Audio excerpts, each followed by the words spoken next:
Welcome to the most important week of the year for the podcast industry. Welcome to Podcast Movement 2025.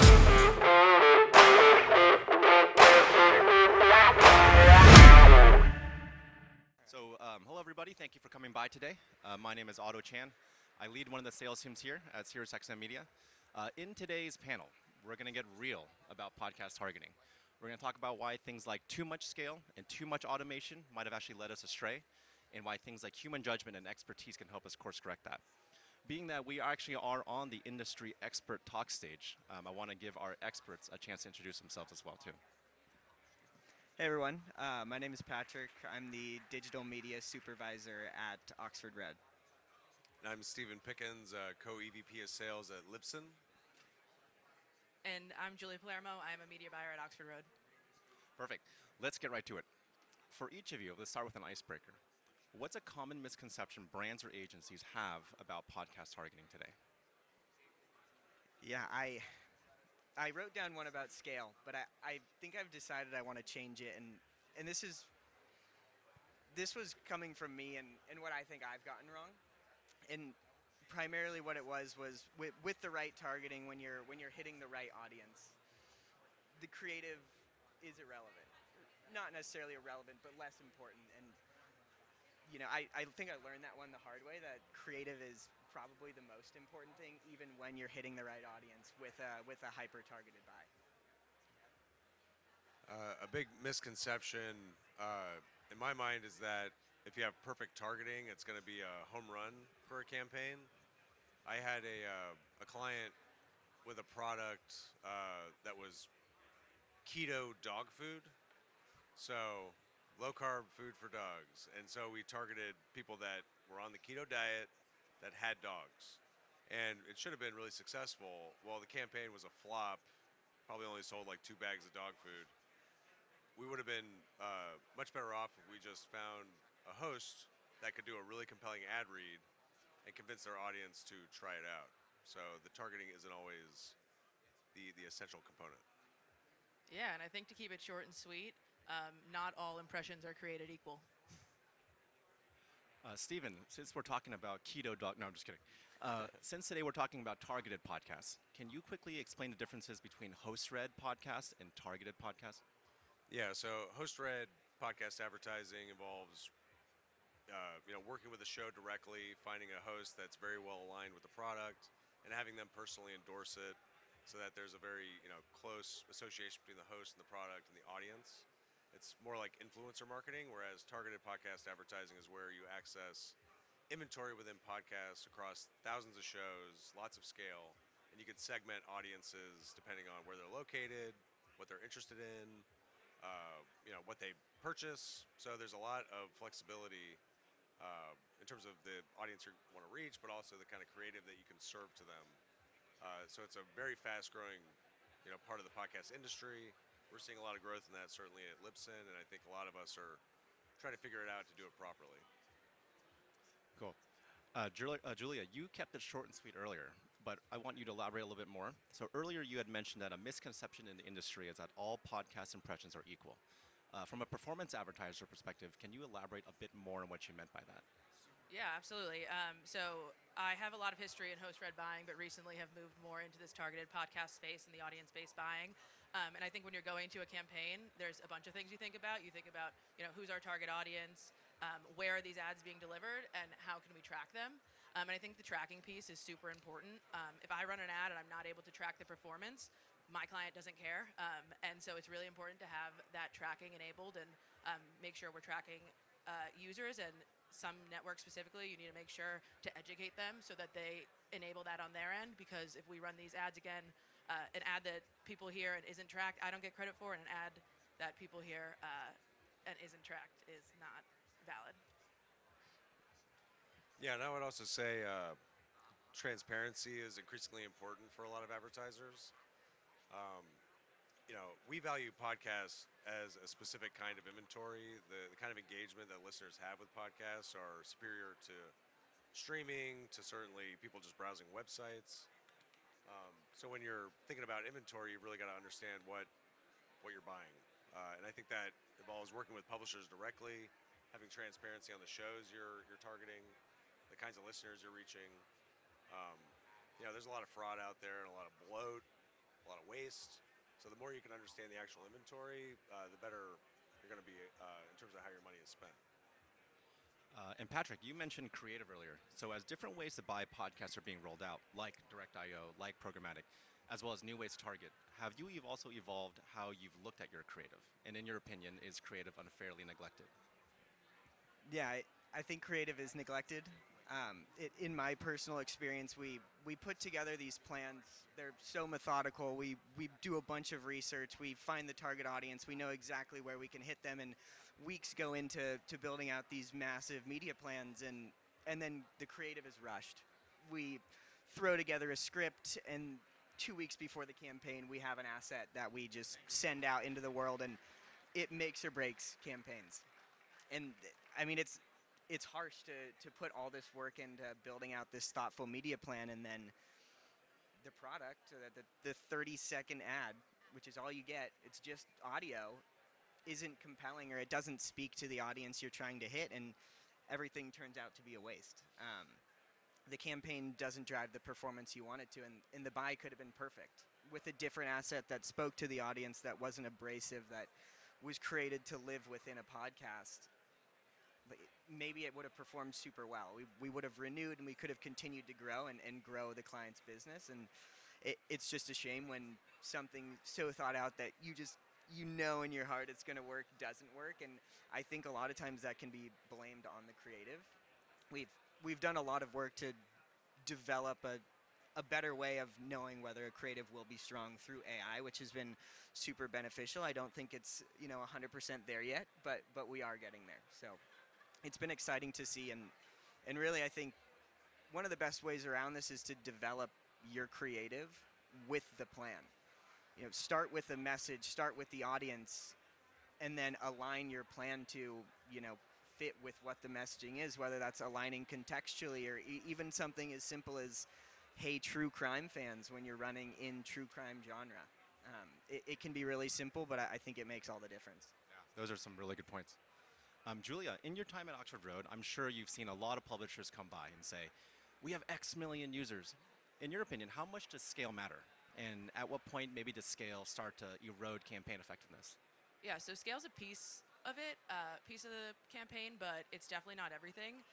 It's really important to understand where your ads are being delivered, and scale can be great to grow budgets, but it also can sometimes fall on deaf ears.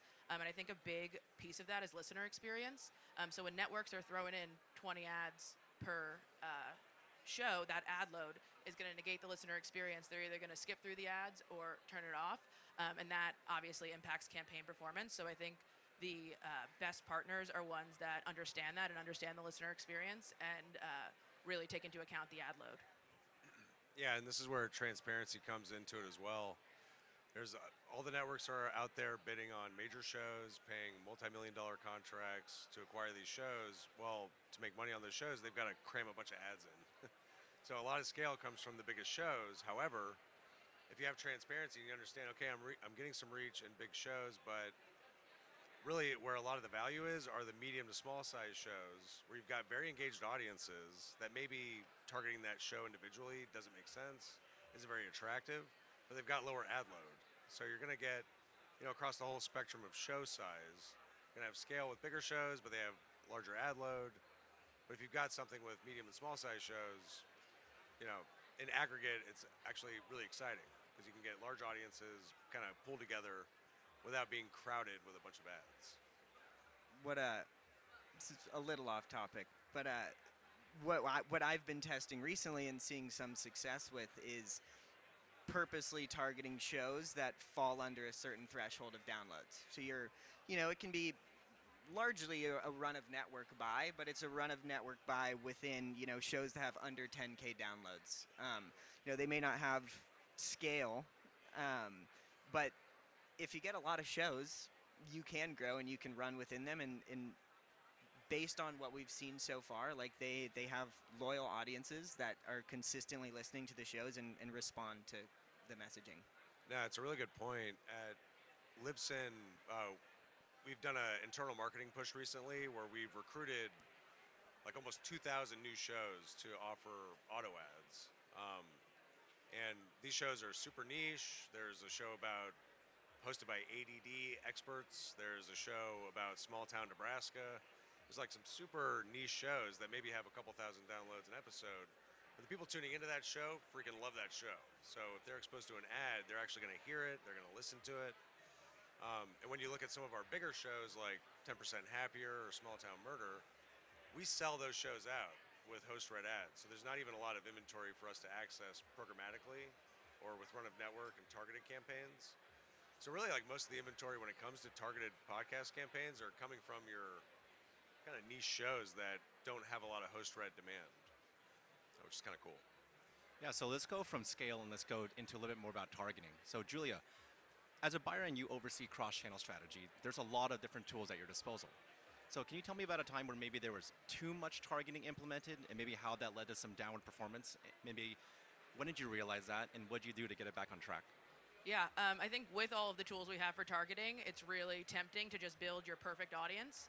And I had a client that had very specific targeting. They wanted us to build that perfect audience. We added multiple niche layers of targeting, which shrunk our audience. And then on top of that, they wanted to add DMA local geo-targeting to targeted podcasts. They're like, I got 50K, 7 DMAs in a dream, and we're going to make this happen. And obviously, it didn't perform, and we got crushed by the host-read reads. And it kind of took some retraining to tell them, look, we got to zoom out, layer in some broader targeting, separate these niches out, and you let the data lead us into that audience that we're looking for instead of just going after what works elsewhere. Yeah, that's great.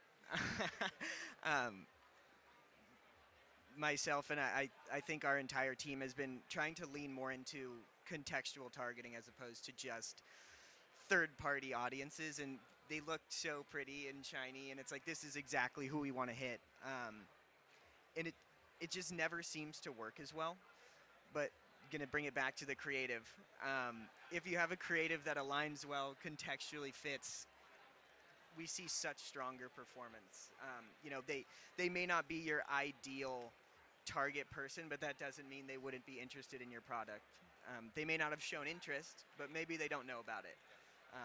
And we've seen that really impact campaigns and help us grow business. And I guess staying with media strategy too. So Patrick, a lot of the benefit of working with a person like yourself who has experience in the space is it comes down to knowing which questions to ask. There's a lot of clients who come in and say, hey, my KPI is all we want to do is drive sales. So what other additional questions should we be asking them to help structure a buy that's set for the long run? Yeah, I mean, we're in performance. Like, I've probably said KPI or ROI a million times. And that is the end-all be-all, and that's what we strive for. But I think it's also important to ask for more holistic long-term goals around what might their audio strategy look like a year from now or 5 years from now, not just how are we going to get the performance now and then we're just going to chase that performance for as long as we can, but coming at it from a way of, if we know they want some robust host-read plan in the future but might not have the budget for it at the time, we can use targeted podcasts to get learnings and be able to, when they have the budget, have a robust host-read plan that assumes less risk because we know the audience, we know which genres work, we know which talking points have performed best in the past, and we can start with our foot already in the door and get off the ground much quicker. Like I said, as opposed to just constantly chasing performance and just going after what seems to be working at that current moment because it doesn't always work. Yeah, no, those are some really good points. Steven, in your experience, as the podcast industry evolves and now there's a push for programmatic everything, are we maybe devaluing the very thing that makes a podcast special, which is that deep trust and intimacy that a host has with their audience? Yes. Does anybody here watch Black Mirror? Yeah. Really cool dystopian show. But there was an episode recently where the main character had a brain tumor, and there was this experimental procedure where she could have something inserted that would allow her to live. Well, it eventually started like inserting ads as spoken through her voice So she was a school teacher, and she started telling her children about like this new product. It was super weird. I think we run the risk of this kind of thing happening in podcasts, which is really scary to me because the whole value of podcasts is it's human beings leveraging technology to communicate with one another in a super convenient, super flexible way. If you start inserting automation just in terms of like content creation or voicing ad reads, even though it sounds like the host, that's a really dark direction to go in. And I think we also run the risk, just in terms of automation of the buying and selling process, if you take human beings out of that, we don't get to have conversations like Patrick and I have, where we understand what each other needs and we can be flexible and try to solve problems together. If we're just flipping switches and hitting radio buttons on different platforms, I think it's going to lead to a lot less success for advertisers and listeners too, certainly. So, The automation is like a huge thing. And so Patrick, where a lot of people come and they talk about, oh, I can manage hundreds of campaigns at my fingertips. What nuance might they be lacking when they say something like that? Yeah, for an aspect of automation, I encourage it. It does make our lives a bit less mundane.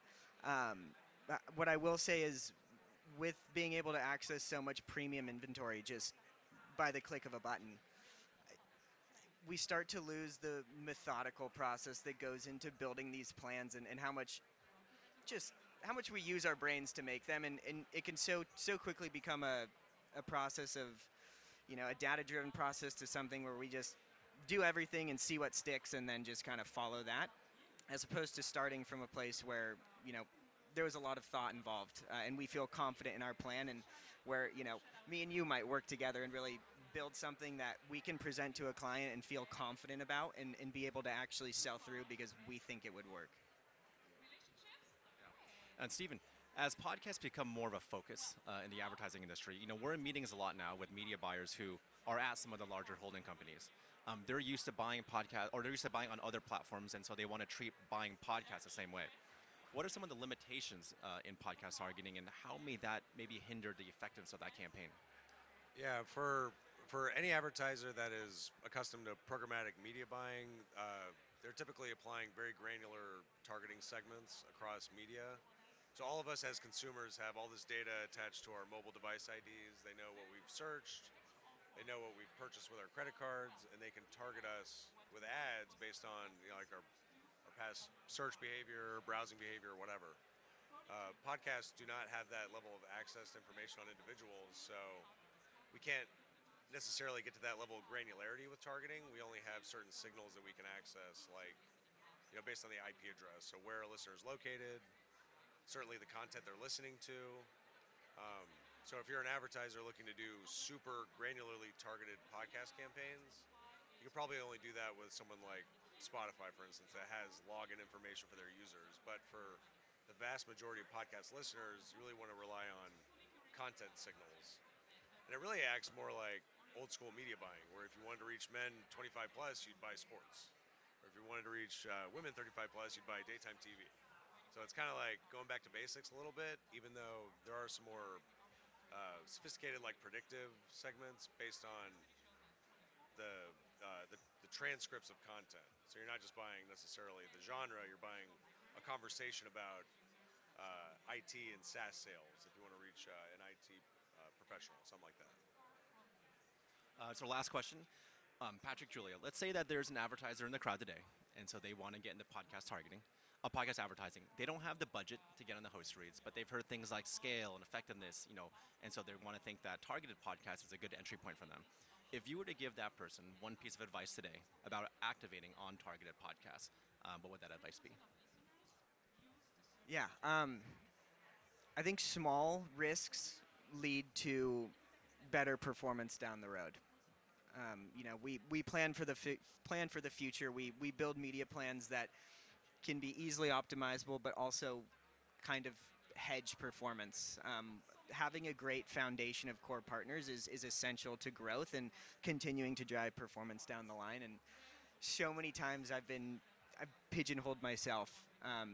This one publisher is performing best. Let's just continue to funnel budget there. And a month later, we may have saturated that audience, and now we're sitting on a big chunk of budget and nowhere to put it that's proven and we know performs, and that ultimately is the biggest risk. And then I frankly look like I don't know what I'm doing, and that's not good for anyone. So building a strong foundation, planning for the future, and those two things. Yeah, I think another thing that we often do is we try and train our clients up front that podcast and audio is a different medium than your social and digital campaigns. It's not just an on-off switch. It takes time and growth and momentum to build these performance on these campaigns, and to let a campaign breathe a little bit. The look-back window is a little longer in the medium with it being on-demand listening. So that's a super important thing. And then what Patrick alluded to earlier with just the learnings we can get from targeted podcasts, we can apply these pixels and we can see exactly what shows are converting to help you have a more informed strategy going into your host-read reads. And also maybe you'll find out that your audio audience is different than your Facebook audience, and you can access more and unlock more audiences through the use of audio. That's all the time that we have. Thank you. Thank you, everybody, for coming. Thanks, everyone.